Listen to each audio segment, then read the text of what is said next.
Cleopatra. Cleopatra. Cleopatra. Ritualistic influence. Mm-hmm. Mm-hmm. Mm-hmm.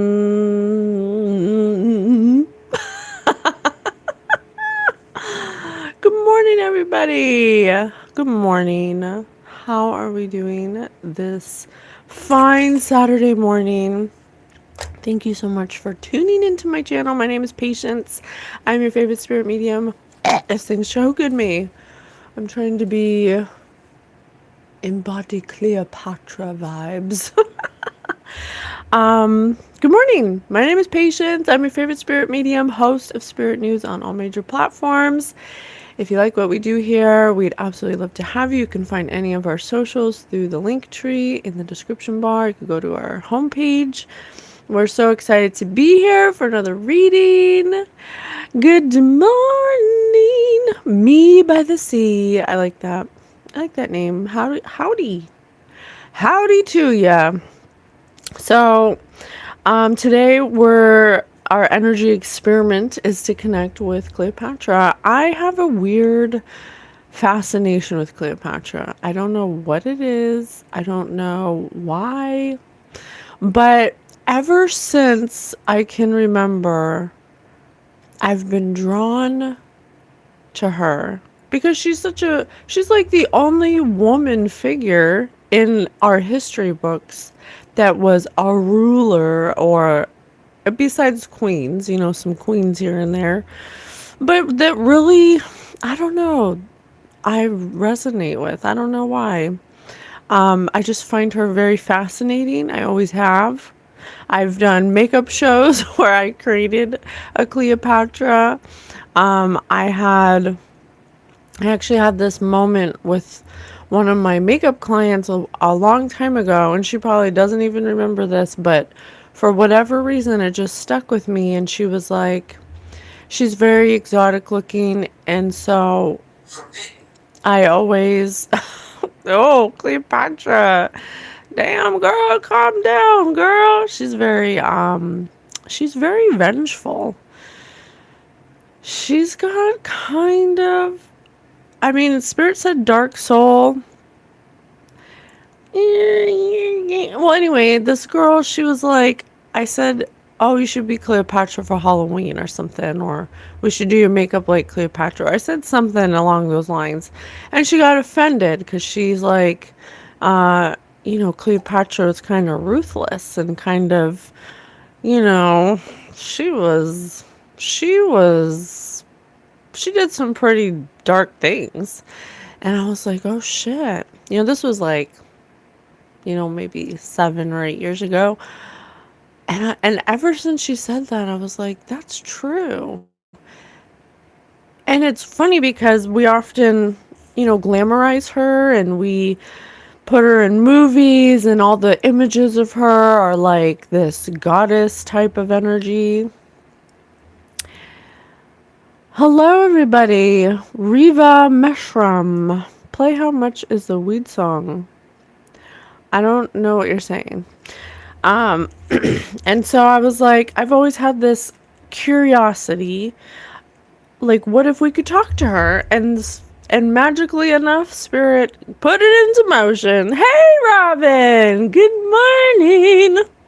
Hey, Robin, glad you're here, talking to Cleopatra today. So I'm like, I'm gonna try to talk to her. I don't know if it's gonna come through. I was having some crazy ass dreams and some crazy downloads. And oh yeah, and then the third thing that kind of started this connection was the new evidence they found of they found Cleopatra's body, and they kept thinking her body was in Alexandria, but it wasn't. It was in a different location. And there's a lot about Cleopatra, I think, that was told through her body, or the body they found, because they also found another body, and it was of her little brother that she unalived. She was pretty ruthless. She was. Spirit said revenge, or I'm sorry, Spirit said vengeful. So she definitely had a little chip on her shoulder for sure. Yes? No. No. I know. But you're addicted to YouTube. No more YouTube. Okay? Thank you. Thanks for asking. I love you. So my son's addicted to YouTube. Oh, it's like no more YouTube. He doesn't watch it a lot. We took it off the tablets, but if he watches the big TV, it's on there. So he's like, "Can I watch it?" But I'm glad he asked first. He's a good boy. She's the original Miss Cleo. Okay, so so the body they found was of her little brother, who had extreme from his body. They found that he had extreme disfigurations and health problems, because the Ptolemy family is a family of incest. And so then they found Cleopatra's body, and they did I don't know, there's some kind of test where they can test the blood for how much blood of the same blood from the family has been folded over into the DNA.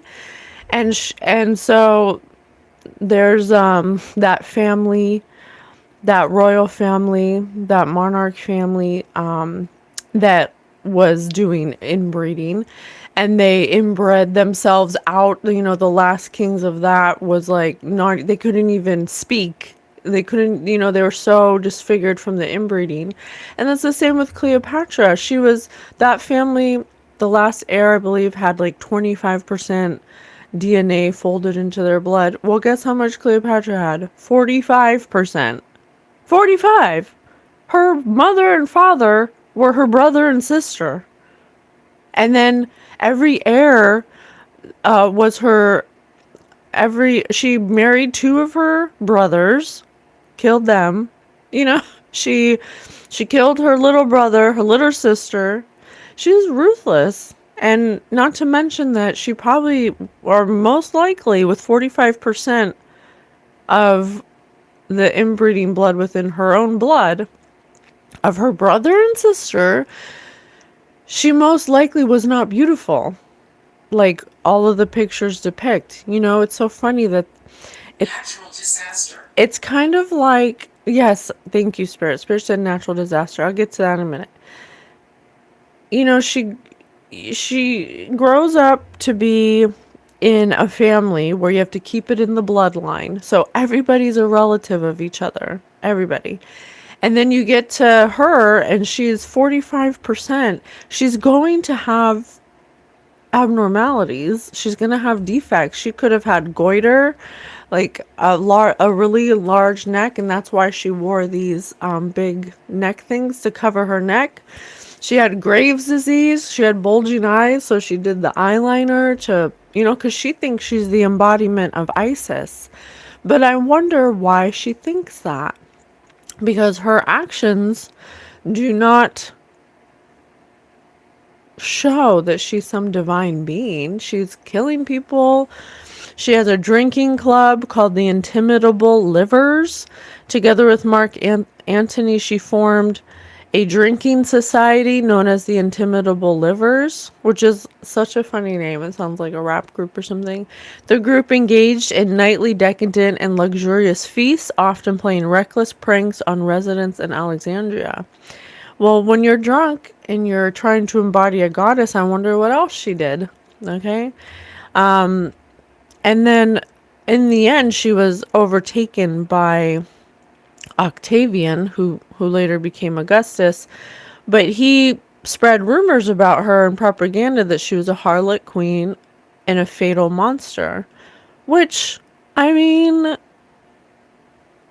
she, just for just for political alliances, she had a relationship with Julius Caesar and had a child just so she could have an heir to the throne.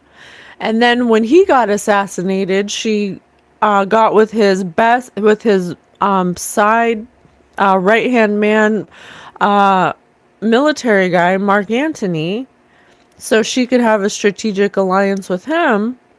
You know, I mean, that's kind of in an ethereal space. okay. And then he also claimed that she was an Eastern witch, which it could have been exaggerated, but I mean, based on her actions, I mean, if we're going by her actions, because not only did she do that, not only was she a product of incest, marrying two of her own brothers, and her parents were her brother and It's not a sister. child. Oh, she said it's not a child. That's interesting. She unalived her sister, her brother, her husband, who was her. She married two of her brothers and got rid of them. You know, it's like she was. She was a fatal monster.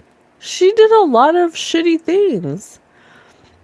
And she was the richest person in the world at the time. So she's using her money just like the elites do today. So I'm wondering, you know, if the elites do what they do today in the name of a certain god or whatever they think it is, then, and she thinks she's the embodiment of Isis and she's the richest person in the world and she has disfigurements and they practice incest. I'm wondering, yeah, that was the problem with the royal families. Yeah, I'm wondering, like, what's the truth about her? At what level did she engage in perhaps ritualistic practices? Because Spirit said ritualistic influence. Okay, so I want to know. I want to know.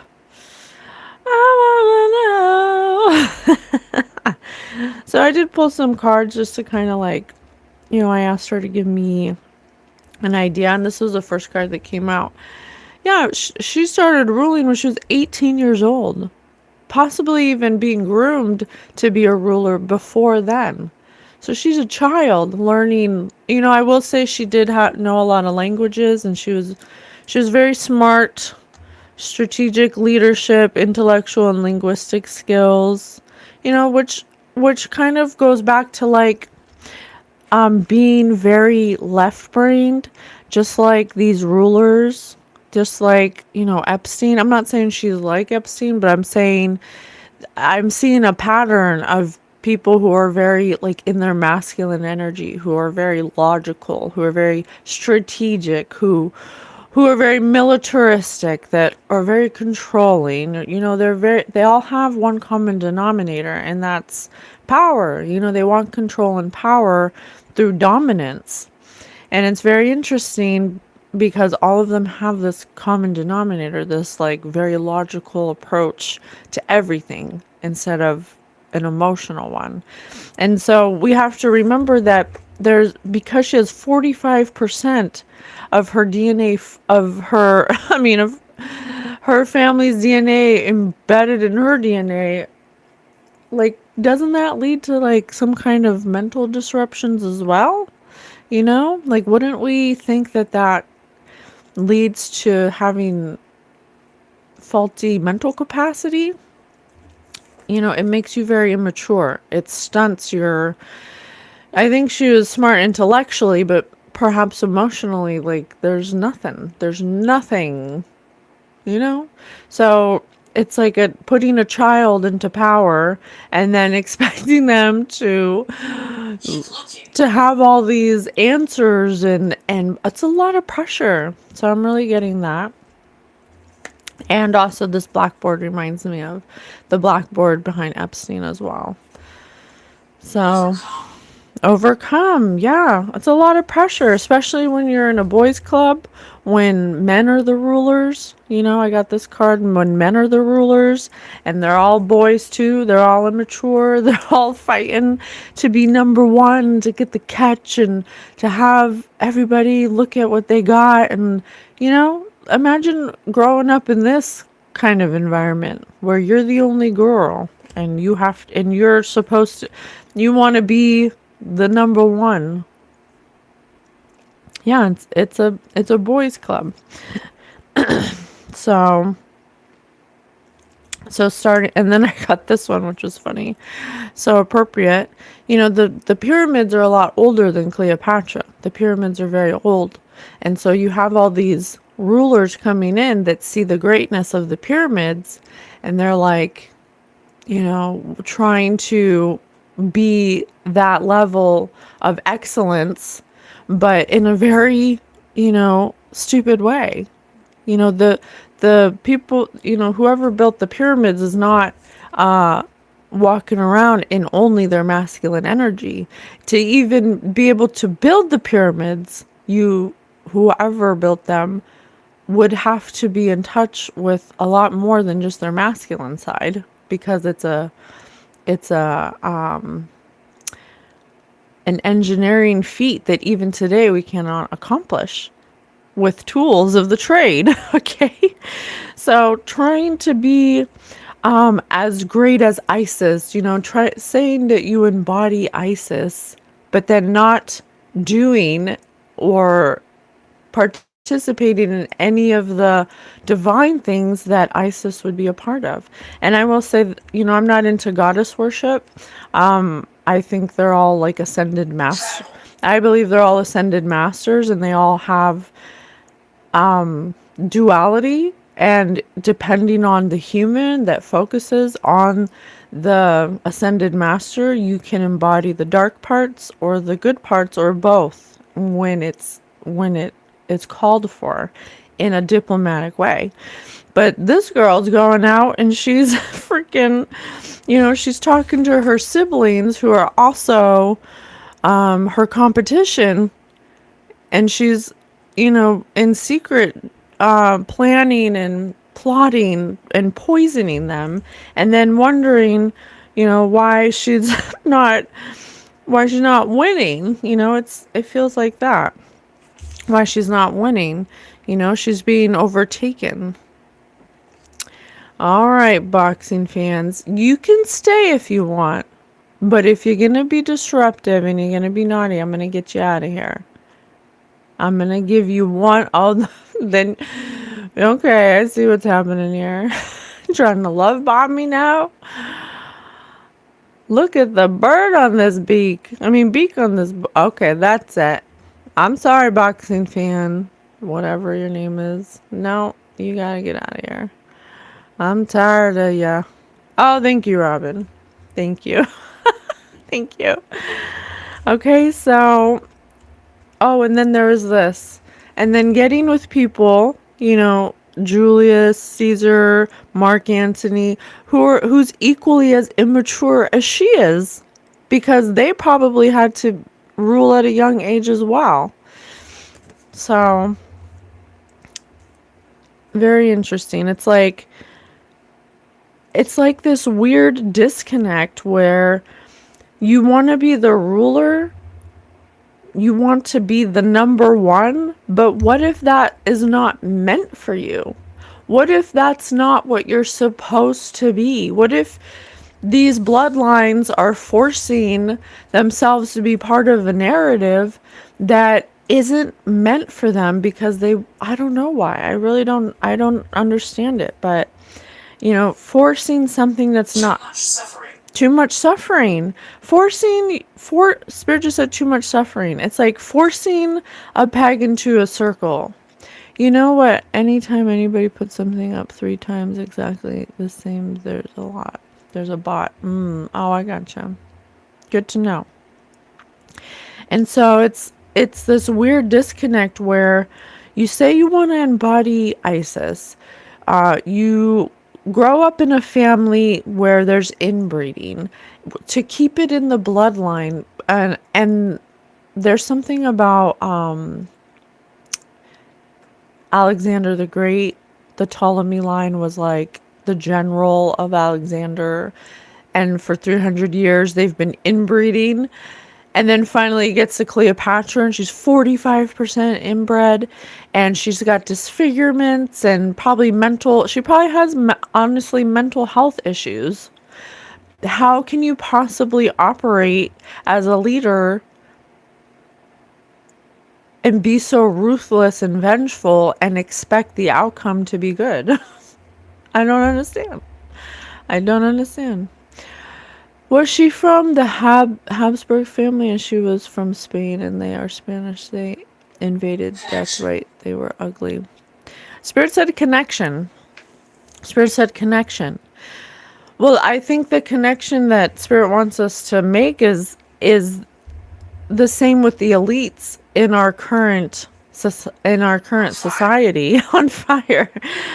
You know, these elites believe you should keep it in the bloodline or whatever, but the bloodline is not an actual physical bloodline. It's energetic, and the energy of authority, or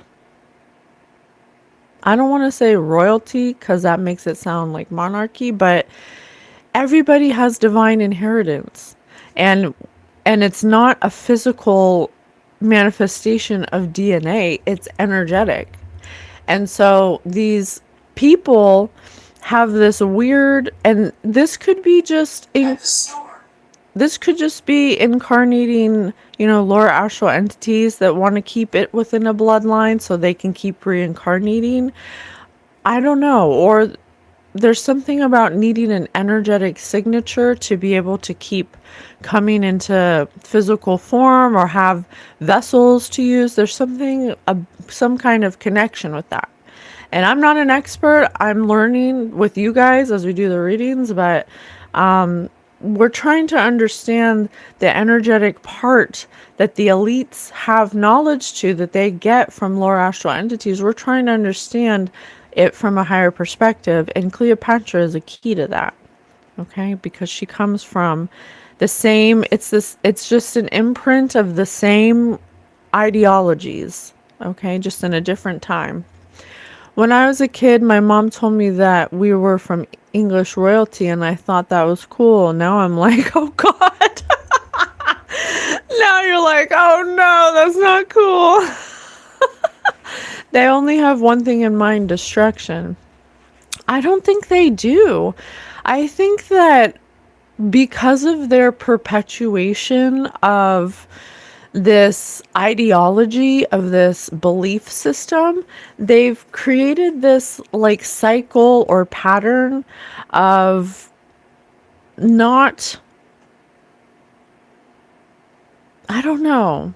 There's something about it, and I can't put my finger on it. I'm hoping that we can kind of get some more information, because it's not in my reference library right now to be able to articulate it or put my finger on it. But she definitely was not divine. Okay, she wasn't divine.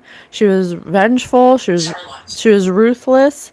But at the same time, she had to be, because look at what she grew up with. She grew up with the same type of wicked. She grew up with the same type of wicked mentality of, you know, it's a cutthroat type of world, and if it's you or me, you know, kind of thing. So do some people have more divine inheritance than others? Well, Gwendolyn, that's an excellent question. From what I understand, everyone's divine. Everyone is divine. You never stop being divine. But what happens is, like, your your field is 144,000 hertz. That's the 144. That's Christ consciousness. You are that at all times, because your soul can never not be that. It can never not be what it is.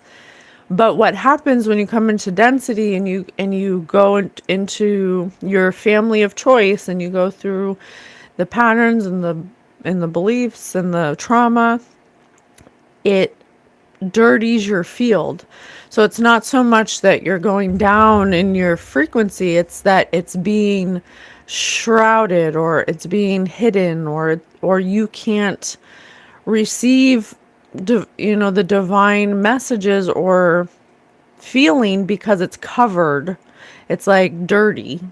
And so you can go back to it by clearing your negative emotions and confronting your shadows and accepting the things you can't change, things like that. So the way to clear it is actually an emotional. And you can do, meditation and stuff like that as well. But it's ultimately to help you focus. And so the things that block you from your divine inheritance are emotional hangups or faulty belief systems that don't match the truth of your divine inheritance. So and everyone is on different levels of clearing their field, but everyone is a divine being having human experience. So I hope that helps. When you say divine, do you mean a part of the living God? Yes, you are. 144,000 is an interesting number. It's hertz. It's a frequency. She was coached by the fallen angels. Bottom line, they thrive on souls. Supposed to get me at it? Supposed to let me get at it? Do some people have more divine? Okay, I just want to read all the questions. All they care is about power. They're willing to throw everything under. Okay. So she's saying, she was a child. They want to keep it in the bloodline, which is just wild. And then they, they're grooming the children to be what they want them to be. And it's not divine, because she's killing her own brothers and sisters just to solidify her place. And so then it makes me wonder, what are the emotional hangups she has that make her so ruthless? Is it just the inbreeding? Is it just from, the inbreeding and sicknesses that she had? Because she had goiter, she had Graves' disease, she had a lot of things wrong with her. So I'm just curious, So she's definitely talking about, trying to live up to the expectations of her predecessors, of the Great Pyramid, which was not built. That was built a long time ago by, Thoth and God. And so that was a long time ago. And Thoth was an ascended master. He is an ascended master. Oh, you know what? Thoth be talking to us. Come through. Thoth has been talking to me since I was a kid, you guys. He's an ascended master. What do you want to say? Thoth, please tell us about Cleopatra. Please tell us about Cleopatra. And Thoth said, speaking the word, calling the power, deep in earth's heart, the sons of Amenti heard, and hearing, directing the changing of the flower of fire, that burns eternally, changing and shifting, using the logos, until that great fire changed its direction over the world, then broke the great waters, drowning and sinking the flood. The flood is a metaphor for when Earth gets to a certain point of, I guess, debauchery, like a reset. Drowning and sinking, changing Earth's balance until only the temple of light was left. Standing on the great mountain of Ondal, still rising out of the water, some there who were living, saved from the rush of the fountains, called to me then the master, saying, gather ye together my people. By the power of the spoken word, the world was altered and almost destroyed by fire and water. It is reminiscent of the Hebrew account of Noah and his ark. After the catastrophic global flood, Thoth gathers together his crew, and he used in building the Egyptian civilization with his father, and his father gave the order. And Thoth said, take them by the arts ye have learned of far across the waters, until ye reach the land of the hairy barbarians, dwelling in caves of the desert. Follow there the plan that ye know of. Gathered I then my people, and entered the great ship of the master. Upward we rose into the morning. The arts refer to our astronomy, architecture, sciences, alchemy, metaphysics, reading, and writing. The great ship is not an ocean-going vessel. It's a ship for the skies. Interesting. So I think what Thoth is saying is that there was a shift in consciousness. There was a shift in consciousness. It was, dropping because their actions were not equating to the past Atlantean priests and priestesses of how the pyramids were made. And so it just is talking about the shift, and we're in a shift right now, and the shifts are cyclical. So when the world starts calling on power instead of deepening their heart, that's when the change of the flower of fire burns. That's when we start to get burned and the shift happens. So he's talking about how Cleopatra may have signified, the death of an era where it was going more into the Roman Empire, it was going more into a different type of control, something like that.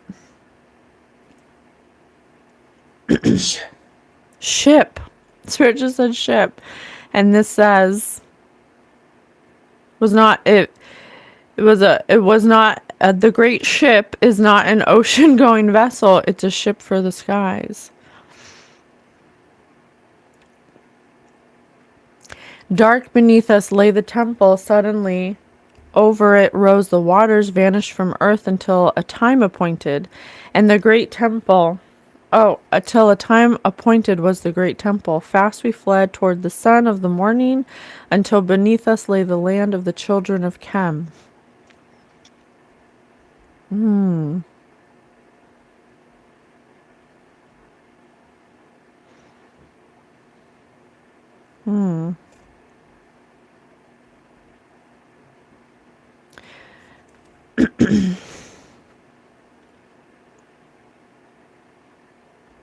It feels like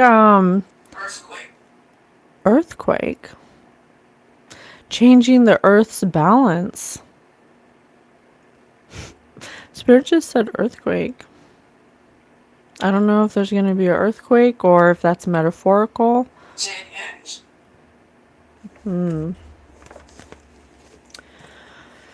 Interesting. That gave me more questions than answers. Okay, let me see. I got a song, so let's see. Cleopatra, what's this song? Now, take into consideration, you guys, this is an experiment. I've never read a historical figure, so I'm not familiar too much with a lot of references of her, of the imprint of her time where she crossed over. She's definitely stuck in purgatory. So we have a very different reference library of time reference, of emotions, of, I'm trying my best to read the energy is what I'm saying. Okay, we have different reference libraries. But I did a shuffle for a song. It's called Vibin' Out. It has this girl with gold on her face and bangs. It kind of looks like Cleopatra. It's by FKJO. Fitting in your vibe and you be styling out too quickly. So that kind of makes me feel like, trying to fit in, trying to be very masculine, trying to fit in a very masculine sound, environment, doing very masculine things, which leads me, to remember the Intimatable Livers Drinking Club, a group where she engaged in nightly decadent luxurious feasts with Mark Antony, often playing reckless pranks on residents in Alexandria. Just very reckless, very dominating, very, not very empathic, not very considerate, just, and drinking with men, that's what men do. Women don't go to clubs and drink together, and play pranks on people. That's very masculine, Oh, thank you. She uses two hands in the dark. It's like a stranger. I love your hoops. Oh, thank you. She knows all about the pyramids. Oh, thank you so much. Well, she seems batshit crazy, lunatic, offhand, and I don't care to stick around for more. Okay, that's fine. I know why y'all viewers in here. It's a pre-recorded live, y'all. We've been blacklisted. You guys are so funny. Okay. I'm not a witch. I'm not a witch. So she's in this boys club. She's trying to fit in. She's trying to be what she thinks she's supposed to be a ruler. Cutthroat, vengeful, killing siblings, marrying brothers. It's like, and it's far from divine. So what is it, Spirit? What exactly is the truth about Cleopatra? What is the truth? What's the truth? I'm being called to do my Magic the Gathering. What's the truth about Cleopatra, besides the things we went over? Very cutthroat. But she had children as well. She had twins. She had a son with Caesar, which is just so wild, And she wasn't very she was not an attractive woman, so it's funny that, they make her seem like this seductress, when I think she was just very, charming, very, she had to use her words and her intellect, because she was not very attractive. She had a lot of things wrong with her, actually. Hardy of Myra's Marvels, elf performer, a performer. Oh my gosh.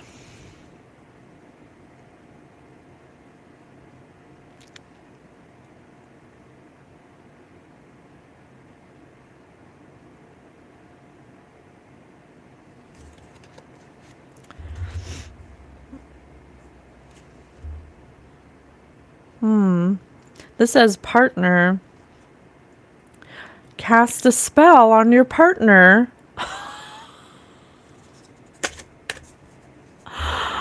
Are you fucking kidding me? Someone named Myra could be significant.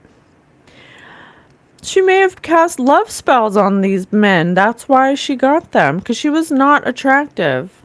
She had goiter. She had a large neck. That's why she wore these large things. She was a product of inbreeding. She could have used some kind of ritualistic love magic on her partners. Her partners could have actually been bisexual or gay or something. Or she could have something about being a performer, putting on a show, but really using magic. Wow. I knew it. Fortune. Yeah, I knew it. Tell me more. Cast a spell. This happened to me. Why did this happen to me? Cast a spell. That's how she got Mark Antony. That's how she got Caesar. She casted love spell on them. That's why they were enamored with her. Not because she's some, intellectual. No, she's got mental problems. She's a product of incest. She's 25% more has let me see. I can't articulate it. Let me see. Let me see. What are the complications that can arise from inbreeding? Genetic disorders, congenital physical defects, reduced fertility, smaller size, lower IQ. It's like, she's 45% and the Habsburgs are 25%. She's more inbred than the Habsburgs. Why is she coming off as some genius? She can speak all these languages and this, but she's disfigured. Like, what is this? It's like she could have been putting spells on people to make herself seem more than what she was. We know that they do that nowadays. What if they put spells on us to make us think of them as more than they are, Why do you people insist on coming in here and picking on people personally? Can you just not listen and not judge? I am a strong empathic. I can change your mind right in front of you. My pug is inbred as fuck. You are Jewish? Are you Jewish? I have a hunch. I'm not Jewish. So, I have Island. Island. I'm telling you, Cleopatra is using the same tactics as the elite nowadays. This is the connection. This is the same energy. And they do these rituals because they want to be considered the builders of the Great Pyramid of Giza, but they're not. And they never were. They're not the bloodline that created that. But they want to be because they're descendants or whatever they think they are. I don't know. They think they're descendants of some kind of ancient bloodline. I don't know. Undercover crocodile.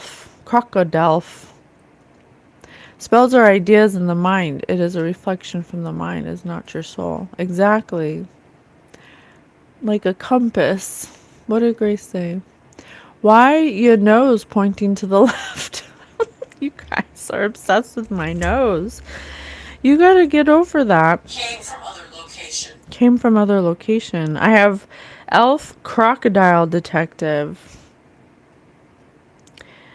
Archaic. Archaic sacrifice. Crocodile sacrifice. Yeah. Doing animal sacrifices, putting spells on people, making people think that she's some, methodical genius, strategic genius, when she's a product of inbreeding. You can't. No, I don't know how to find this. Let me see. I wish I would have,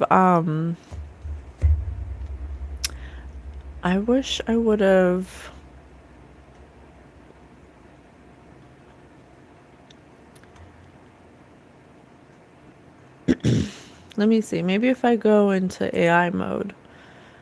Looking at Actic.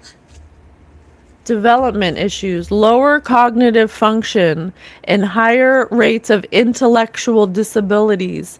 Cleopatra is intellectually disabled.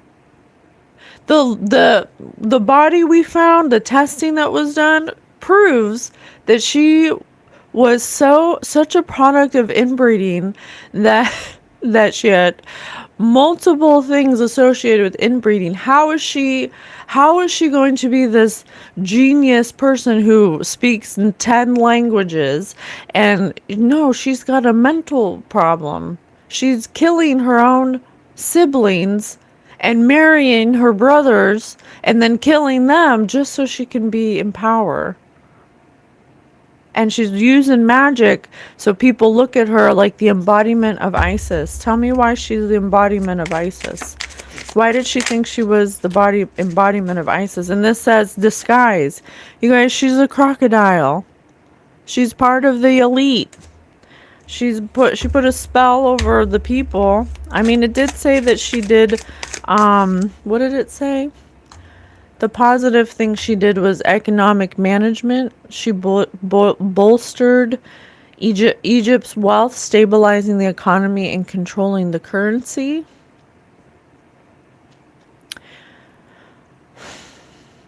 I don't know. That's like really it. That's it. That's really it. That's all she did. I mean, I don't want to, downplay what she did, but it's just it's just contradicting. How can you be, well, I'm wondering, maybe she's a demon. I'm wondering if part of the elite, she's doing these rituals, if she was not guided by something that was interdimensional, giving her guidance on how to do these things, because she's not intellectually there. She's got a lower mental capacity. She has more inbred blood in her blood from her mom and dad being her brother and sister than the Habsburgs had, and they couldn't even speak. They couldn't even talk. The last king of the Habsburgs couldn't even, he was a drooling, infertile mess at 25%. And she's 45%? Doesn't make sense, you guys. It doesn't make sense. Hey, Brad boy. Tell me more. Case of the pilfered proof. Yeah, because these people write the history books. And they house the true, they house the true history of these historical people in the archives of the Vatican.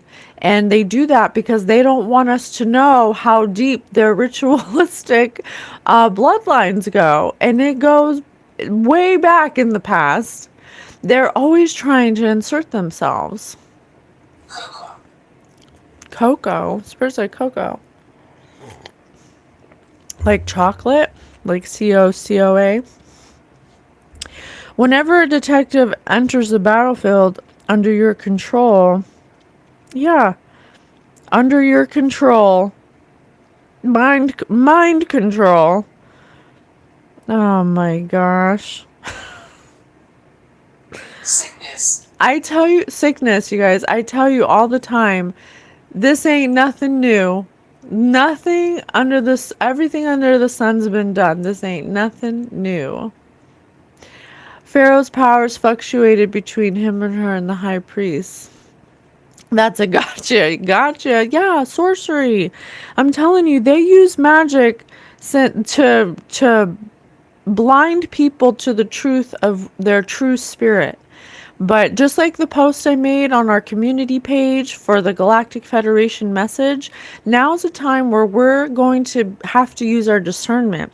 And Cleopatra is showing us that discernment is key, because they're going to put figures in our faces, paid actors, to elicit reactive emotions out of us, but they're just faces. They're just pawns in a game, and they put them forward to put illusions over us to gain emotional reactions, because that's what fuels their magic.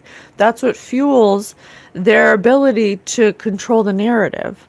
So just like Cleopatra was doing back in that time to make everyone look at her as she was some, leader, she's not a leader, you guys. She was not this great person of influence. She was using dark magic, and she became darker and darker because of her mental capacity was lowered because of the inbreeding.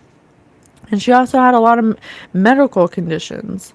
She was 39 when she died, and she was 19 when she became a ruler. 19. She's a child.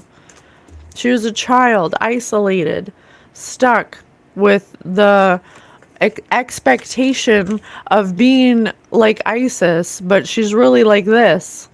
Okay? Just a child stuck inside of a broken, diseased, sickened body with mental illness. Okay, these people have mental illness because they dabble in witchcraft. I'm telling you, witchcraft makes mental illness. If you want to participate in ritualistic witchcraft practices, I promise you, you're going to regret it. I promise you. You think it's all innocent in the beginning, and it's just, a little money spell here and a little abundance spell over here. I'm telling you, that's how it starts.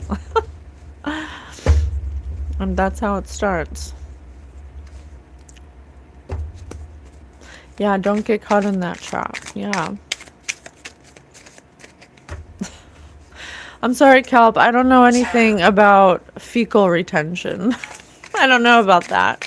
That's not my level of expertise. You're going to have to go to another live, see if that person knows about fecal retention, because I do not.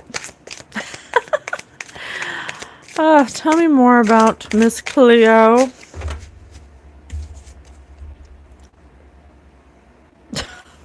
I can't make it up. She's a murderer. She's killing her siblings so she can be number one. Number one of what? Of a bunch of boys who do the same thing to you? Like, do you really want to rule a kingdom where you can't even trust anybody because you don't know who's going to be killing you any second? Like, what kind of world do we live in? Why would we want that? Why would you want that? I don't know. Destroy target. Laughter and conversation trailed off as the revelers gathered around Zagana's body. 3 things quickly became clear. It was a murder, the killer was likely among them, and Taysa's party was definitely over. Yeah. She got exactly what she gave out. Okay? And she committed, she took herself out because she didn't want to be hung and quartered in Times Square with everyone seeing her dragged across, Skid Row or whatever. Because she knows that she was horrible. I couldn't say that word. Okay? This world is a curse. I have a deep phobia of feet, and every time I see my own, I get so terrified I throw up. I'm a type of person who makes people happy and laugh. Absolutely. Where's your red cowboy hat, Jesse? Yeah. She's 39 years old and she's already killed multiple people. She's doing ritual. She's putting love spells on people, on leaders, so she can be the leader. It's like, what did you expect? What did you expect to happen? You can't be operating in this energy and then expect everything to go your way. That's not how it works. Even back then, energy is energy, and that's just not how it works. Tell me more.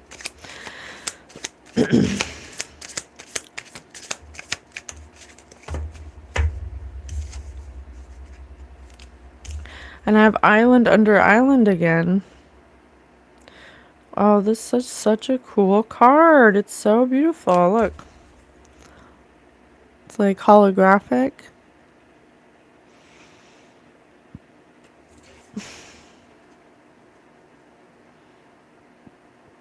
Yeah, wanting to build an empire. Wanting to build an empire where you're revered, where you're looked at as the best, as, again, just another form of validation. And then, not to mention the expectations of your family, of your family bloodline to perform, to be a certain way, to being indoctrinated and programmed to be this way, and then having, faulty mental capacity because of the inbreeding. It's like, ugh, it does not make a good combination.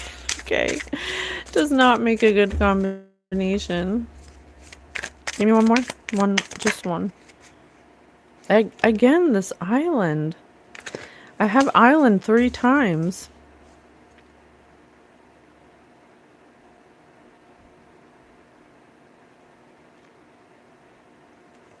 I have island 3 times, and I have a little dagger over here.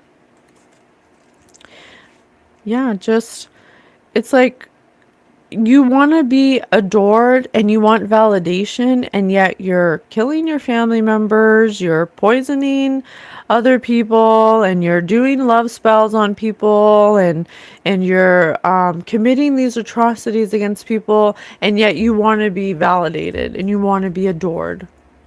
It's like 2 different energies. It's 2 different energies. I don't get it. Iberian? What's Iberian? Let me look that up. Iberian? Let me see.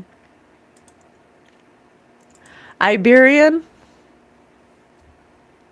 People, languages, or cultures originating from the Iberian Peninsula. In Spain? Interesting.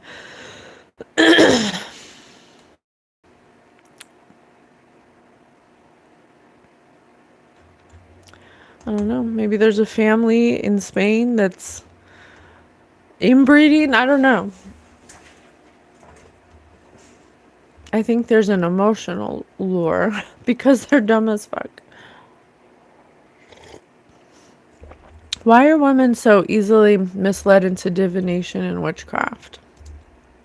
Women are much more led by emotions. She was from Spain. Was she? Where was Cleopatra from? Let me see. Where was Cleopatra originally from? Alexandria. While she was born in Egypt and reigned as its queen, she was not ethnically Egyptian, but rather of Macedonian Greek descent. She was a member of the Ptolemaic dynasty, a Greek-speaking family that ruled Egypt for nearly 3 centuries following the death of Alexander the Great.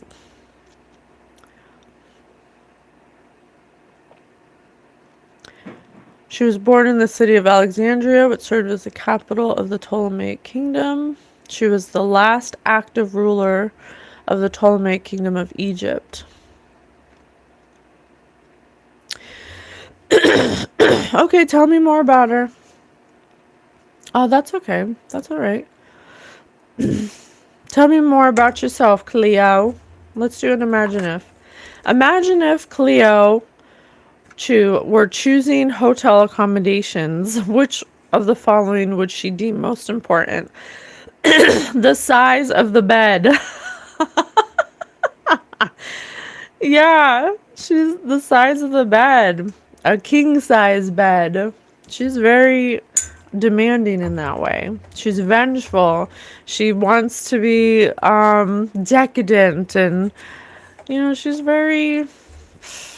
something. Imagine if Cleo were a country. 3, what would she be? France. Yeah. She's very fancy, oils and flowers and gold, and she was the richest person at the time.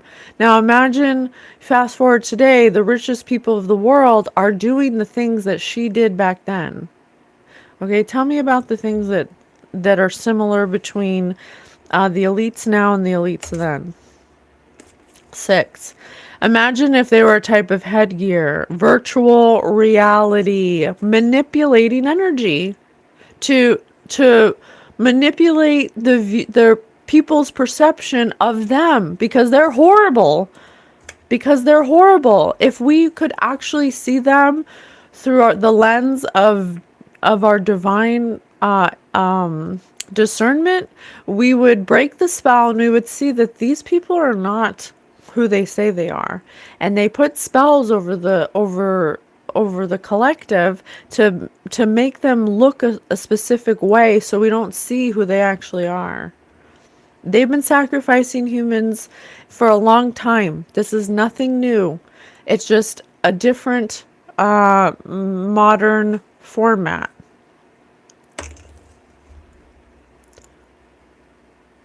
Can vegetarians eat animal crackers? That's funny. 6. Bonus card. Oh, okay. So, let me get 2. 1. Imagine if they were a body of water, an ocean. Imagine if they were a 1990s movie, which would it be? Independence Day. Yeah, these are people that utilize interdimensional beings to guide them and to tell them their game plan and how to move forward and what to do and what love spells to do and how to manipulate the energy and what sacrifices to do. They're being consulted by interdimensional beings. Independence Day. Possibly ones that come from the ocean. Sunglasses. And they do this in secret. Imagine if they were a 1970s movie. 5. What would they be? The Godfather. You guys, I can't make this up. I can't make it up. Looking beautiful again today. Oh, thank you so much. Her hoop earrings make it happen. Oh, thank you. But look, I also have my Egyptian. I got this I bought it off of someone who handmade it from Egypt. I got it a long time ago for this makeup show I did where I dressed someone up as Cleopatra for my makeup show. So she's using magic, you guys. She's doing sacrifices. She's doing love potions. She's in touch with interdimensionals that guide her and tell her how to be a leader and what to do and who to sleep with and what to say. Everything like that. Vicky! Hey, Vicky.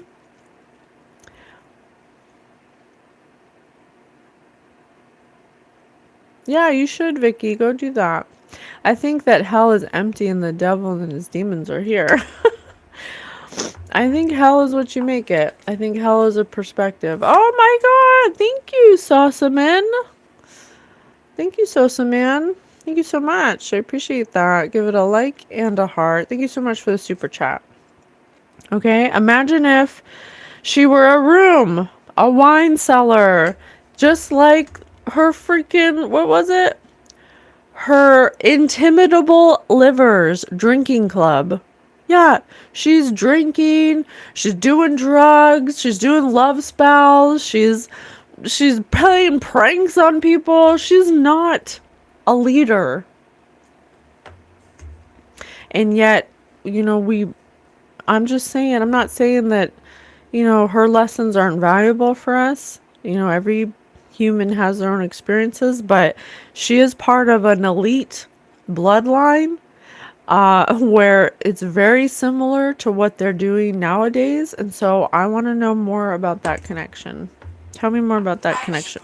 I need money.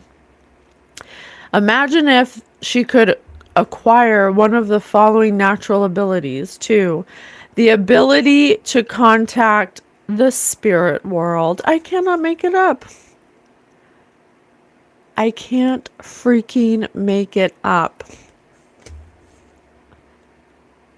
Just like they do today. These are the same people that incarnate in different bodies through different bloodlines, or through one bloodline that's all related. It's all connected. This is happening throughout history. These interdimensionals need a bloodline so they can keep on reincarnating in different bodies because they don't want, it's partly because it's their job. every age will have this chunk of time or this cycle where the archons are allowed to roam and do. This is how they infiltrate and how they influence, so they can feed, essentially. And then a cycle comes, a golden age comes, where they go to sleep, like the Titans, the story of the Titans. They are the Titans that go to sleep.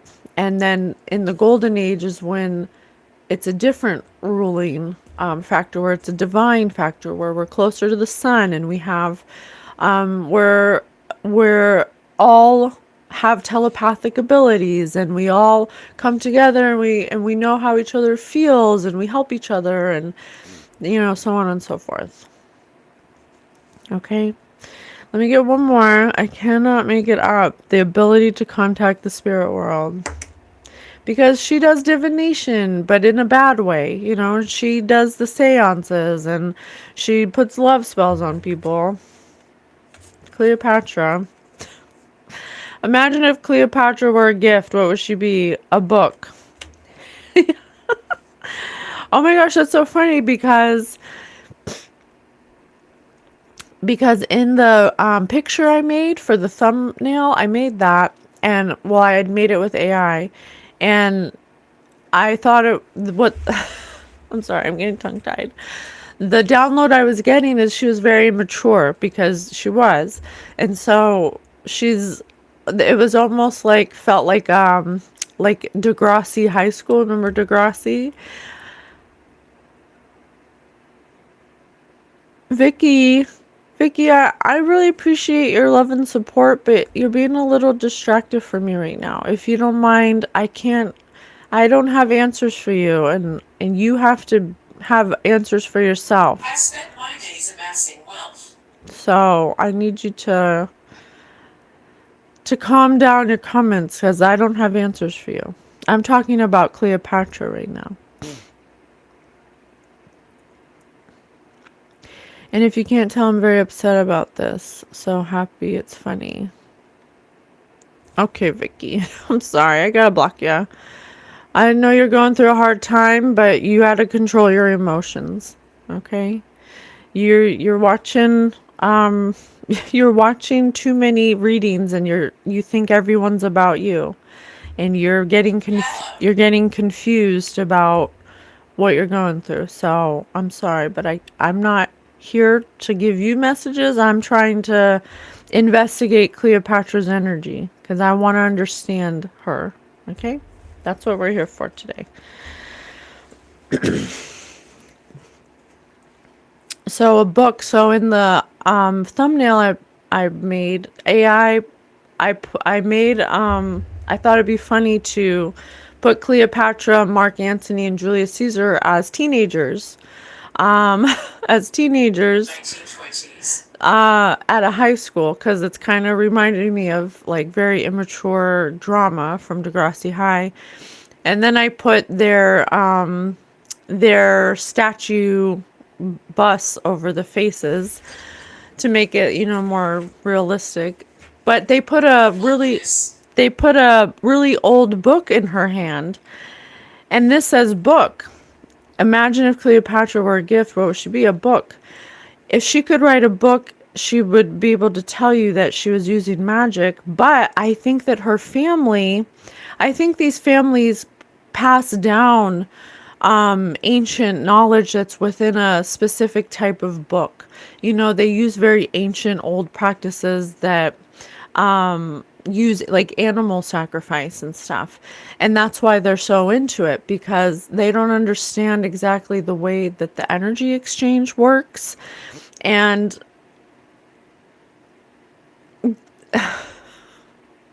I know we talk about this all the time, but Spirit really wants us to understand that the beast that the Book of Revelations is talking about is witchcraft.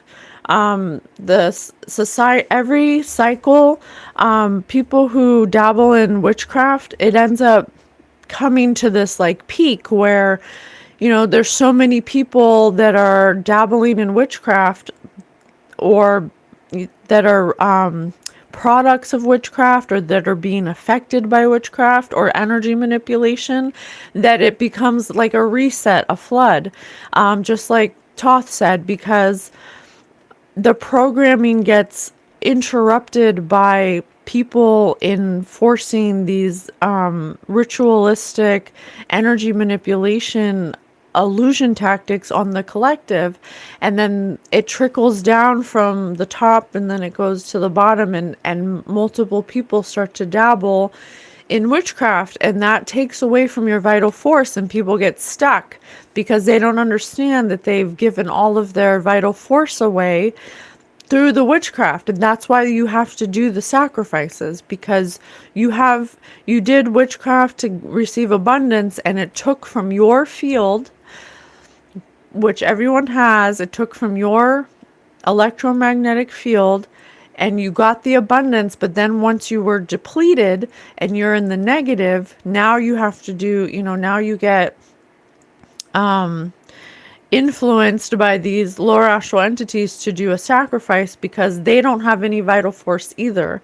And so they do the sacrifices of living things to take the vital force from that thing and apply it to them. And so that's what she was doing. It's the same exact thing. That there ain't nothing new. And I knew it was fucking weird. I fucking knew it. But they don't want to tell you that in the history books, because that's why they boasted her up to be this beautiful, smart person who spoke all these languages. But that's just the way that she was perceived, or the way they wanted us to perceive her, because she's using magic. Okay, possibly from a book that's handed down through her lineage. Her lineage is 300 years. Her family's been ruling 300 years and has been inbreeding for 300 years up until her death. She's like the culmination or the end of a cycle for that bloodline,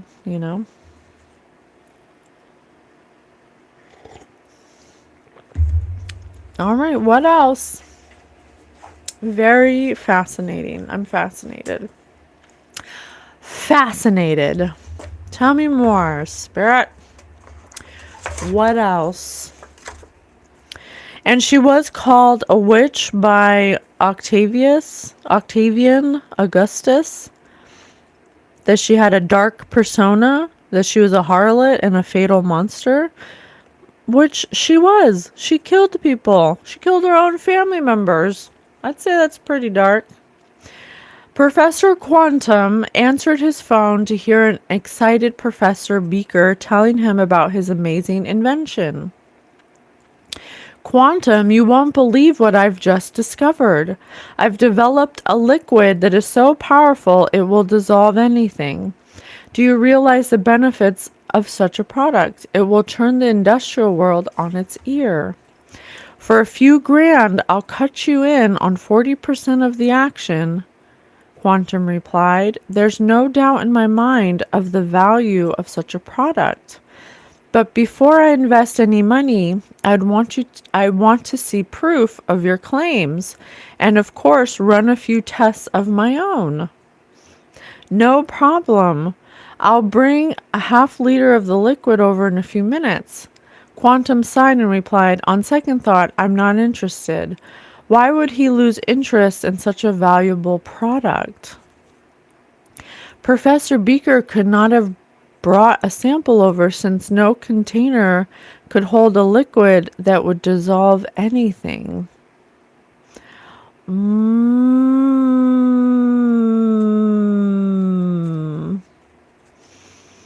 Okay.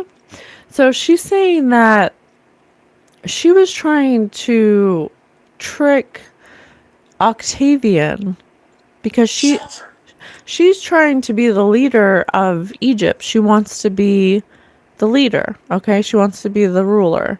She married Julius Caesar so she could do that, and she had a child with him, but then they assassinated Julius Caesar.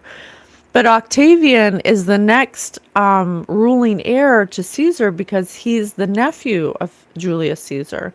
But she had a child with Julius Caesar and she wanted him to be the next heir.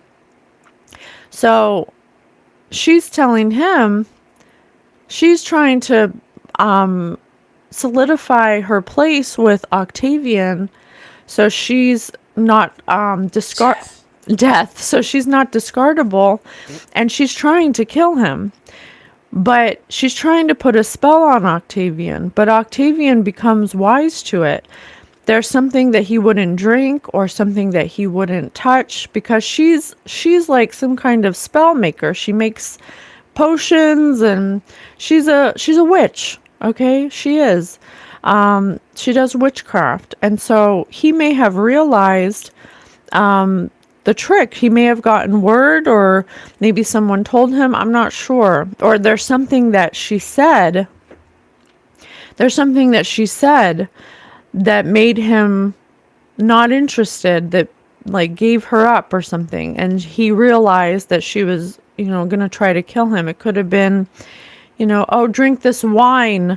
I made this wine. It's from the finest grapes in all of the land. Drink this wine during a meeting or something. And he may have, been like, that's weird or something. I don't know, something like that. On second thought, I'm not interested. Okay. And the minute he cut her off is the minute she sealed her death. She sealed her death, and she said death.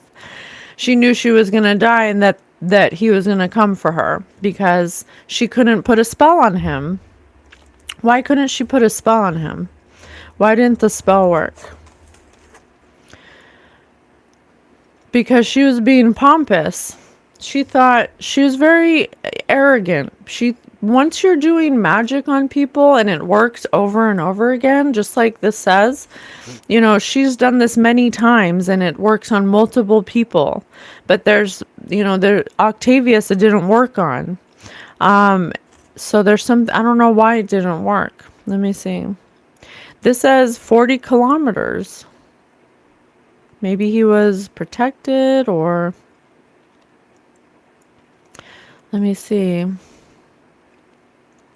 She was definitely being arrogant.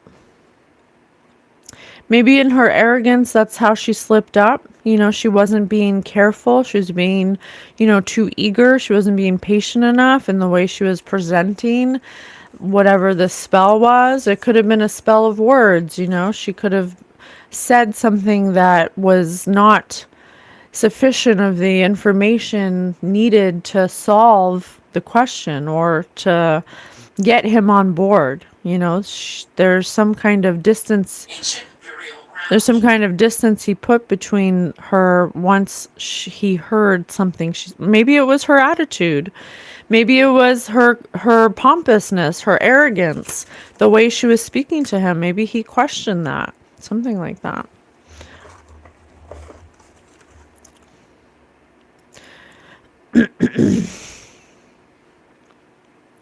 There's something there's something she was being very eager about. She was too eager.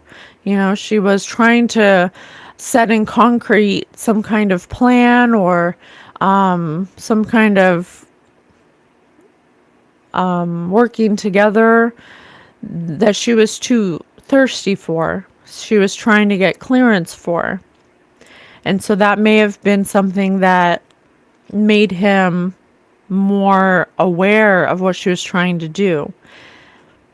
And Spirit always says awareness is the stopper of magic. When you're aware that someone's lying to you, when you're discerning, when you have discernment, when you can discern when someone's lying or trying to put a trick on you or trying to manipulate you, you can choose to reflect that. And it says mirror right here.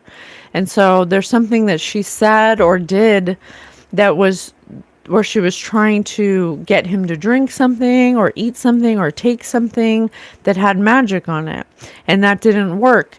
And when he decided to say no to that, that was the minute she realized, she sighed and she realized, I lost the interest and I lost this fight, because she the reason why she's so charismatic is because she puts spells on people, and she can talk to people, and the way she talks to them, or whatever they're drinking or eating or whatever she's saying, they're taking it as Bible because they're under the spell of her.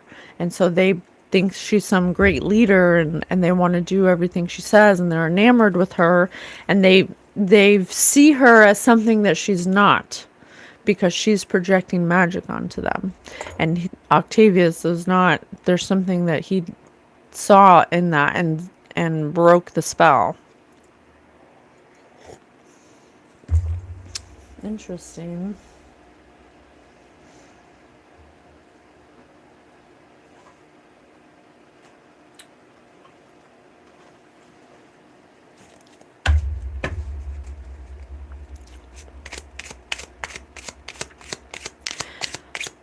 She also had another interesting thing is that I had a dream about was she was part of the bloodline, right? So she's married to her brothers. Her parents are her brother and sister, but she actually stopped the bloodline because she had relations with someone else that was outside of the family. So tell me about that. Tell me about her not having children, any more children with, that might have broke some kind of curse, some kind of 300-year curse. Sloppy Joes. Yeah, she opened the can for her doom, Temple of Doom. My body is a temple, specifically the Temple of Doom. Yeah. She broke some kind of magical curse when the mafia, yeah, because her family is, and I have the Godfather and the mafia, just like nowadays, that's exactly how they operate. These bloodlines operate like that, but they have to keep everything within like this bloodline or something for it to keep working. But once you break the bloodline, you break the curse. And so that's why it ended with her, because she's not having children with people within her bloodline. She's actually having children with people outside of her bloodline.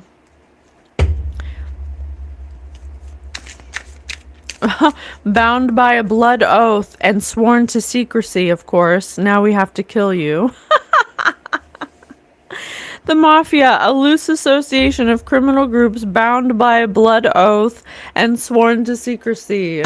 Yeah, that's why she had to go as well. She broke the blood oath. She was not fit to be queen anymore because she was losing her mind because of magic. She was trying to put magic on everyone. She's doing rituals. She's an alcoholic. She's got mental illness. She wants everyone to adore her and think that she's some charming, delightful person, but her body is not a temple. She does not take care of her temple. Her temple is the Temple of Doom.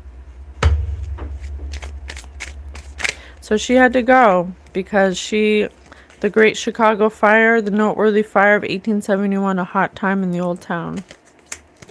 Yeah, because whatever blood oath she took of secrecy, she broke that when she had children with people outside of the bloodline. So she was going to go down no matter what. So she went down with guns ablazing in a fire of glory. Okay? Because she knew she was going to be gone anyway. That's why she took herself out. She was a practicing witch. But it's from her bloodline. Brains, possibly, yum yum brains. New Orleans and magic. Telling ya. Because her fam, just like the elites of today, they have some kind of book where it's passed down to them. And as the way they grow up, they get sworn in a blood oath into secrecy, into their bloodline, and then they grow up doing these rituals from the book that include animal sacrifice. And so they do these things to be able to maintain power. But the minute you break the blood oath is the minute, you have to go. Boyfriends and the end of the world. Yeah, I just said that. Her boyfriends were not of the Ptolemaic bloodline. They were outside of it. So she knew she was going to, it was going to be the end of her either way. She knew that. She was playing a game where she was trying to find a way to come out undamaged. But she wanted to be she was obsessed with being the ruler, but she was a small magnet. She was attracting exactly the energy she gave out, which is not Isis vibes. Why did she think she was Isis? Why did she think she was the living embodiment of Isis? Stonehenge. Because of the people the interdimensional she was talking to. That's how they trick you. They say, they speak to your ego, and they speak to these elites' ego, and they say, you're the bloodline of Isis, or you're the bloodline of Baal, or you're the bloodline of blah blah, or just dumb shit. Okay, just shit that's not even real. That's totally misinterpreted. That's totally so that's why the flood happens, because we misinterpret these divine universal laws and concepts through the lens of human ego, and then we distort them and we make them physical manifestations of those principles, and they were never physical. It's not about blood. It's not about physical sacrifices. It's not about being a physical king and queen. It's about divine inheritance, divine royalty, divine authority. It's about matching that divine energy. It's about energy. Okay? But the archons distort that for a human view by playing on your ego, by saying, yeah, you want to be the most powerful wizard and sorcerer in the world? Just do these things and you will have it all. You'll have all the wealth in the world, What's another reason she thought? Toys. Yeah, it was a game to her. She needed a psychiatrist, though. These people need a psychiatrist because they're very immature. They use celebrities. Back in the day, the king and queen would be the celebrities of the day. The king and the king and queen and people of the court or people of the dynasty. Those were the modern day celebrities, and so those were the humans that the archons influence to be able to do these things, so they can perpetuate their own existence, so they can have food, so they can feed. Okay, that's how it works. But the humans they infiltrate don't understand that because of the veil of forgetting. And so they're inbreeding, and they have mental illnesses, and they have dark spiritual attachments, and so they're operating this really low frequency, but they're putting on the face of divinity. Okay, I'm the embodiment of Isis. It's like, okay, well, I don't think Isis would have unalived her siblings, and I don't think they would have poisoned, children, and, just I don't think Isis would have had sex with her brothers, and, just weird shit, man. Just a total separation of what it is to be divine. It's just a whole show. Hello, thank you for being here. At my parents' house. Never Neverland. You're never seen as an adult here. Yeah, I told you, just these are people that are stunted emotionally. They need you to be stunted emotionally, so you're easily susceptible, so you have that egoic mind that needs validation, that needs these things, that needs power, that needs control. Anyone who operates in this energy is emotionally stunted, and on purpose, because that's how it makes you easier to control. So what is the lesson in all this?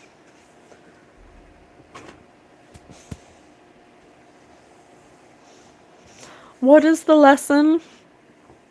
Ooh, I just got this nauseous feeling. Ooh, I just got this really nauseous feeling. Let me ask some questions. Cleopatra,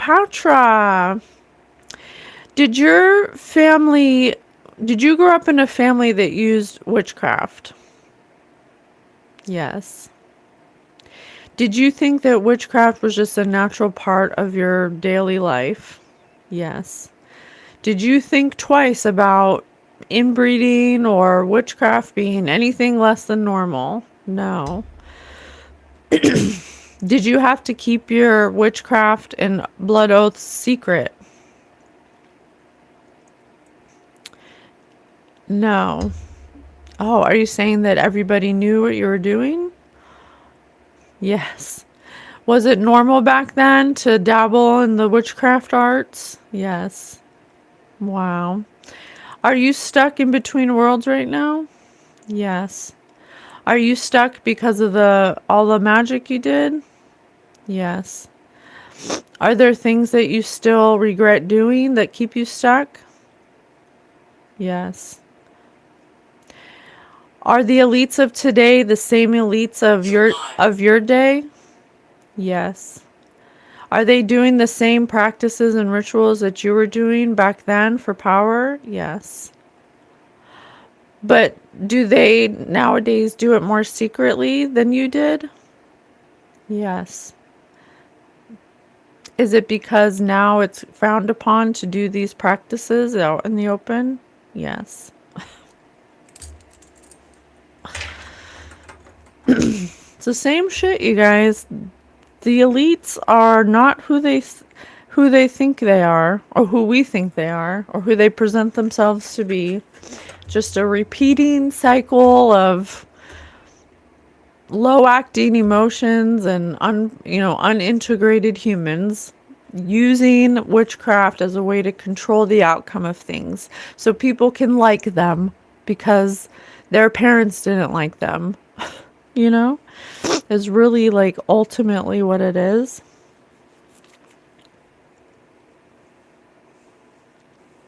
What are some things you wish you would have did differently?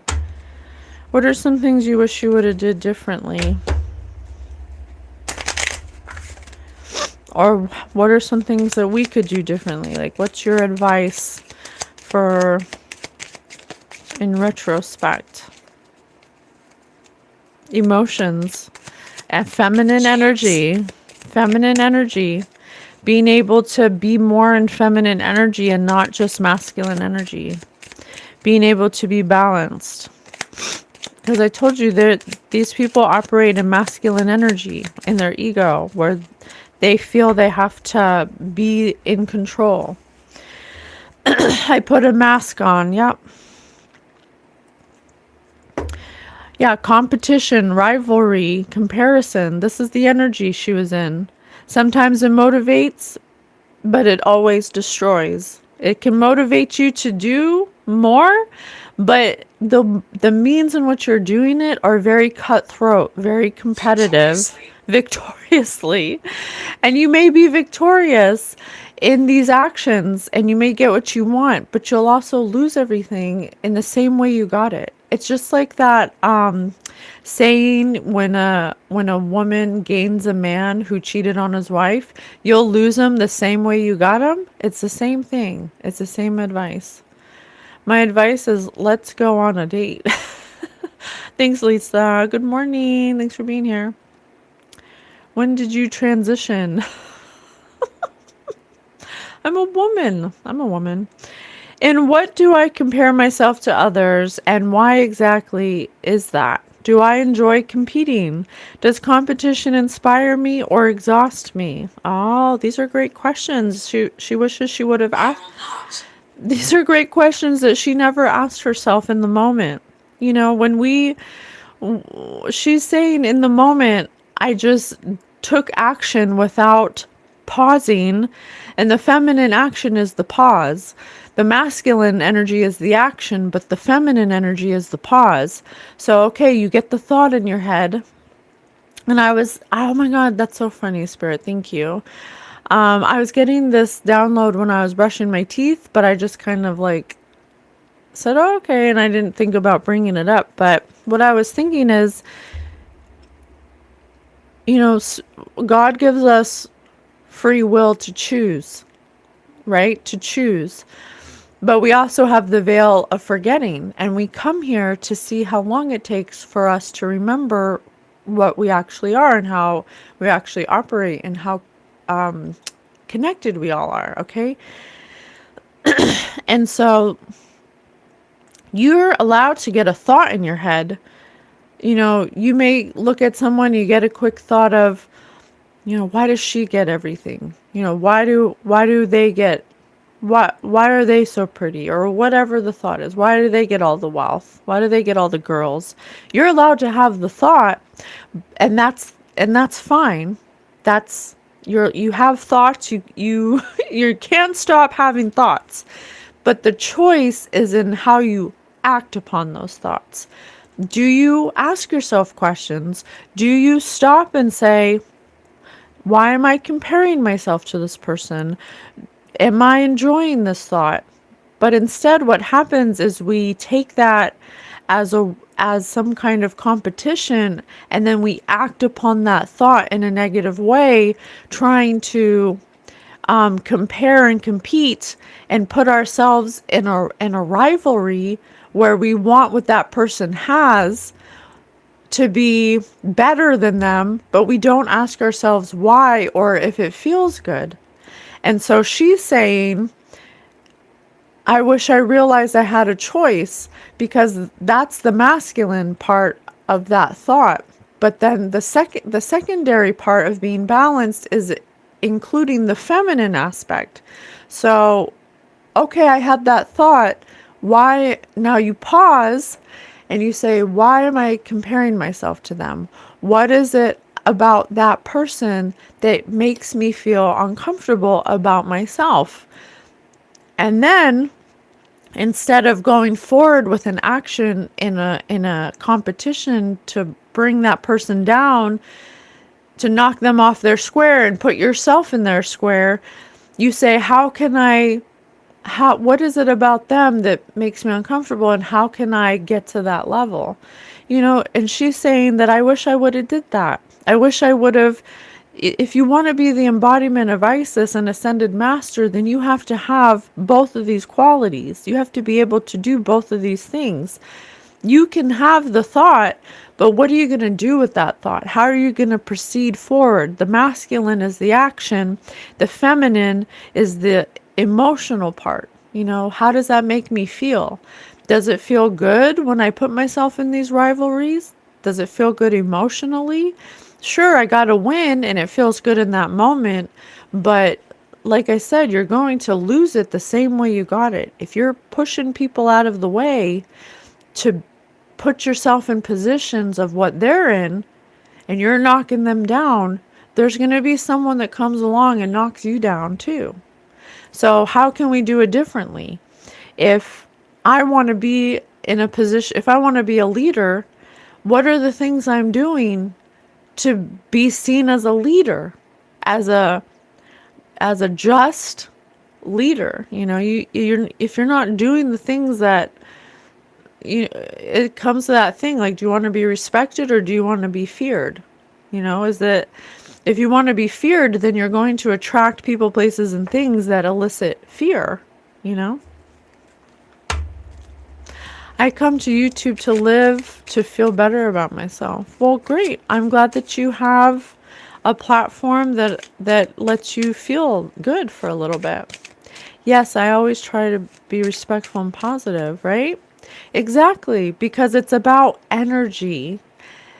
You can't be in a competitive rivalry comparison energy and want more, because you are sacrificing getting things in a positive energy, and you're exchanging a negative energy, so you'll get what you want, but you'll lose it as well the same way you got it. Okay? What we give is what we get. Absolutely, Lisa. Thank you for being here. Thank you for the confirmations. What else, Cleopatra? What else would you wish you would have done differently, or what are the things you know now in retrospect that you want to share with us? Cold spots. So she wishes she would have sought out more of how to feel, being more receptive in her feminine energies, being more secure in her emotions. The seeker. Belief in herself. Alcohol. Yeah, she could have also been an alcoholic. Drinking a lot, doing things, everybody's drank, before in their life, and even myself. I'm allergic to alcohol, so I can't drink a lot of alcohols, but the few times I have, I don't like being out of control. I don't like being in a place where I might do something I wouldn't normally do sober. So, doing things under substances that you wouldn't normally do, but taking the substance to help you perform and do things you wouldn't normally do. She's saying, that gave me confidence, the alcohol. She was giving, what does my confidence look like? What helps me not to give up? What do I believe in even when I doubt? So she's saying alcohol was a way that she thought was giving her power and false confidence into doing things that she wouldn't have normally done, because she was in an environment that required her to do very cutthroat things, and she was around cutthroat people. So she was expected to be this person, and she was like, by any means necessary, I'm gonna do it. And so she became an alcoholic because she didn't understand her inner resilience, because also she has a lot of birth defects from the inbreeding. So she's not capable of really, there could have been some disconnection between her emotion, a state of being. Thank you. She's in a state of choosing power over herself all the time, of needing to be viewed as someone who's powerful all the time. And so she's an alcoholic. She's putting love spells on people. She's using generational witchcraft from a book that was created and passed down to her through the 3 centuries of her inbred royalty lines. It's the same thing as the elites do right now. Okay, they take substances to even function, to even be able to function, because the things they do are so against their natural state of divine inheritance that they have to do substances to even force themselves to keep perpetuating the rituals. Okay? So they get massive amounts of wealth and abundance, but they have to drink and they have to do drugs, and they have false sense of confidence within substances, and they're doing things that their normal sober self is screaming at them to not do, but they do the substances to be able to perpetuate the things that are required of them to do, or what they think they have to do. It's an indoctrination. They grow up thinking they have to do these things through their bloodline.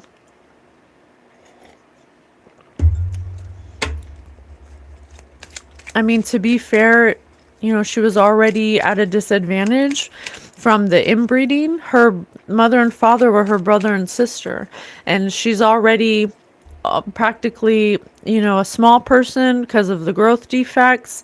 She's got goiter, she's got Graves' disease, she has mental disabilities. So they have to damage themselves to feel like they're doing what they have to do. Exactly. And that's the difference between divine energy and then this energy, because when you're walking in Christ consciousness and your divine inheritance, your power source is from source. It's from God. You don't have to do rituals and take from other people's energy. You have a regenerating power source. And so when you're not giving away your vital force through the spells and the witchcraft, you don't don't have to do those things. And that's the difference. They create bloodlines because they need to perpetuate a food source. And that's why they were trying to create a baby farm, because they realized a new way in which they could receive a nonstop, source of energy, of food. But they were doing it the old way through bloodlines by perpetuating these belief systems that were really told to them by, trickster entities to continue perpetuating loss of energy. They need vessels, but your vessel needs to not be in divine alignment, because once you discern Because this, of the rituals. because of the rituals, but then once you discern the spirit, you know that the rituals actually take away, they don't add. I will never do rituals or any magic. Me either. But unfortunately, that's the beast of today. That's the beast that Revelations was speaking of, and the beast that really makes every cycle go into the flood and have to start over and go into a new consciousness, because witchcraft is the beast. Witchcraft is the beast. People who are unhealed, who need control, who need dominance, they resort to witchcraft because the unhealed parts of themselves believe that or think that they can make things go in their favor, because they don't like to be out of control because they're unhealed.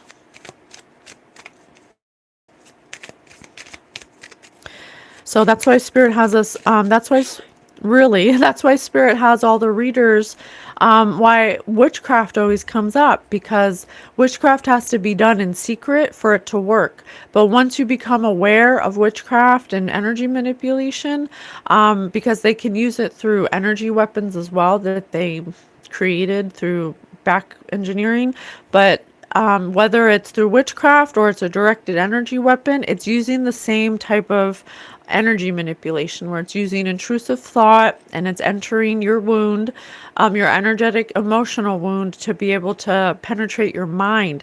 It's a battle of the mind and the spirit. It's not a physical battle.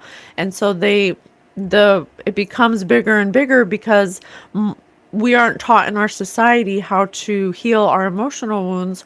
We're only taught how to, push it down and then act upon those emotional wounds.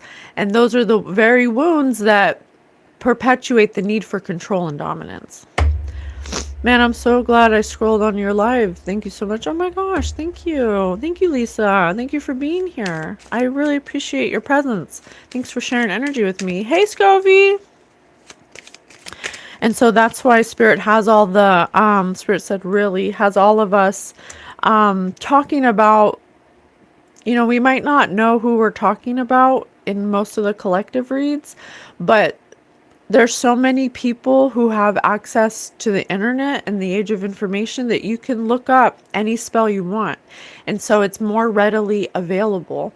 And there's more and more people who are resorting to doing spell work because there's so much spell work being done to them, because it starts at the macro level because of the elites. They've been doing magic this whole time. They're like forever.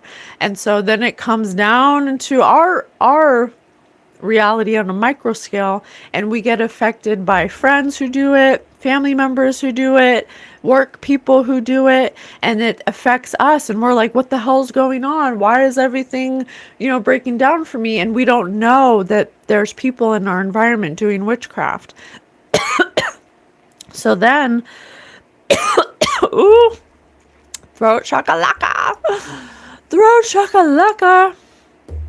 So then the magic works on you because you're not aware of it. And that's why it has to be done in secrecy. Because once you're aware of magic, it doesn't work anymore. You're able to discern the spirit of magic, of what's being projected to you. Even if it's psychic projections, that's still a form of energy manipulation, like evil eye and stuff. So that's why a lot of the readers, magic will come up in the reading, because there's someone watching who needs to know that someone's doing magic on you. You might not know who, you might not know when it happened, but it's on your field. And once you're aware that this is happening, it breaks the spell. it breaks the spell. Marie Lightworker, I am here. I'm getting some of your spirit messages helping me to transmute energies to good to stay high vibrational. Yay! I'm so happy we can help. Thank you for being here. I have memory.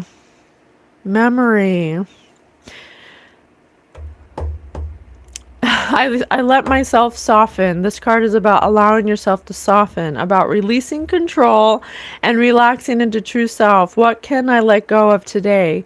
Can I trust softness instead of control? Yes, absolutely. Cleopatra saying, she grew up in an environment where control was everything, where control was the operative dynamic, where control was like indoctrinated. You must control the narrative. You must control the kingdom. You must control the dynasty. Control. But that's very masculine to need that level of control. The feminine aspect asks you to let go of that, to soften, to know that whatever's meant for you will come to you. You'll attract whatever's meant for you. And so these dynasties and these elites, they keep on trying to attempt to control the outcome because they want to remain in control. They don't want to let go. And so they don't know how to allow. They don't have the ability to be soft, to know that everything will work out for them, because they know on a subconscious level that eventually they're going to have to allow karma to do its job. They can only hold off karma for so long, and they want to continue living on the physical plane, but they're going back to sleep. And so there's this factor of not being able to let go because they know what the true outcome will be. But for us in the normal lives, when you try to control, it's like, I don't want to say manifesting because that puts people in this whole other trajectory, but when you're searching for happiness or abundance, it's not always material. And I think that's the disconnection that we have. It's not always material. And abundance is a feeling. It's not a physical thing that you hold. It doesn't matter how much money or wealth you have. If you don't feel abundant within yourself, no matter how much money or control you have, you're not going to feel good. And you're going to keep chasing those things. And so what Spirit's teaching me about abundance is that if you can focus on feeling good about yourself, about feeling good about the way you show up in the world, you will attract what's meant for you.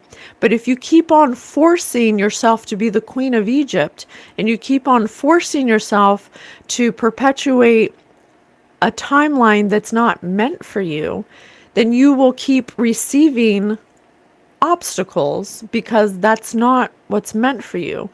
But then because you want that thing so badly, you start to do energy manipulation, and you start to lie to people, and you start to hurt people. And then you still want that thing you want so desperately. You'll get the thing you want, but you will lose it, or you'll lose yourself in the same way you gained it. So it's better to let go of what you think you want and to just allow the universe to bring what you're a match to show you what is meant here. It's easier to do that than to keep fitting something into a peg hole that doesn't fit. You understand? God spark in everyone. If you are high vibing, you get messages and help. Believe and think positive. Unresolved trauma. Yes, soften. Spirit said unresolved trauma. If the Holy Spirit lives inside you, all this is just hocus pocus. It's not the Holy Spirit. All other spirits will lead you down a road of destruction. Highest energy, God and spirits, not earth humans, is what Spirit is God, and all our souls listen to patience. Oh, thank you. And so Spirit said, if you have unresolved trauma, Like Cleopatra. Cleopatra, what was the trauma that you never resolved that brought you to this? What was the trauma you never resolved that brought you to this point? What's the trauma you never resolved? What's the trauma you never resolved? Oops. Oh, I probably should have took that. Well, if it comes back out. Oh. I'm still holding inside. Somewhere lost. Yeah, she's definitely stuck between worlds. I'm still holding inside. Love. Oh. Oh. She wasn't loved. This card is about accepting yourself with love, about deep self-respect, self-compassion, and inner warmth. What helps me love myself just the way I am? What gets in the way of feeling this love right now? What would an act of self-love look like? Absolutely. Her unresolved trauma is that all of the love she ever had was conditional upon her control of a dynasty, upon her, maintaining her control. And people looking at her, she's disfigured because of the inbreeding. So she already has a disadvantage right there. And she has to put on this face as if she's the embodiment of Isis, but everything she's doing is she's using magic and energy manipulation. She's lying and she's murdering and she's killing people. It's like none of people who act out of love don't do those things. Don't want to hurt people, don't need control. So she's saying her unresolved trauma is not loving herself, of being part of an environment that does not nurture love, where love is conditional, where, it's a very toxic environment. Sean, what is your question? Listen for your answer. Playing with fire with those cards. Sean, what's your question? I'll say your question, then I gotta take off. Thank you, Cleopatra. Thank you so much. Spirit, how can we transmute it? How can we transmute it? What helps me? Maybe we should just answer some questions. What helps me love myself just the way I am? God made you the way you are. Why change, if people can't accept you where you're at, then those are the people you don't want in your life. If there's people in your life that give you conditional love, that, make you feel like you have to perform a certain way or they don't love you, then you don't need them in your life. That's not love. The way that I accept myself the way I am is I be the kindest person I can be, and then anyone who I meet that can't accept that about me and who treats me a certain way that I would never treat them, that just shows me that that person's not for me. I don't have to change who I am to please anybody else. I just accept myself the way I am because my actions are always the kindest that they can be. And so I know that I deserve to be treated that way because I go out of my way to treat people that way. Sean, patience channels and speaks. You may get your answers here. Puzzle pieces, not just straight out answers. What gets in the way of feeling this love right now? Competition, comparison. When you compare yourself to your past family members or, celebrities or politicians or whatever, or even influencers who you're not even seeing their real life, you're just seeing what they want you to see. You don't know these people. You're comparing yourself to somebody who you don't even know what they've been through. You don't even know what it took to get to the level of self-acceptance that they're at, So it's like Cleopatra grew up in an environment where she was expected to be a certain way or she wouldn't be accepted. And she was trying to force herself to become something that was expected of her. Instead, what she wishes she did was she let herself soften so she could see what was meant for her instead of trying to be something she was never meant to be.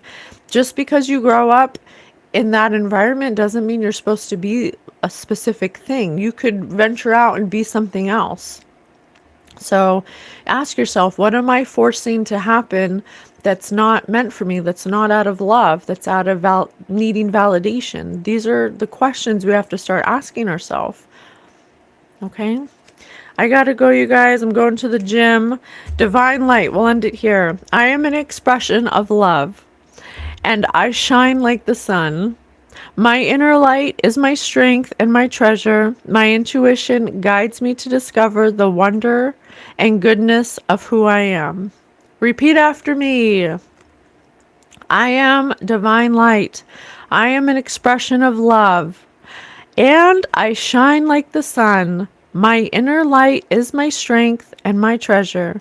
My intuition guides me to discover the wonder and goodness of who I am. Thank you so much. Thank you, Robert. I love you guys. I gotta go. I'll be here tomorrow. If you want to join us, we would absolutely love to have you. We'll be here tomorrow at 6 a.m. See you guys tomorrow. Bye.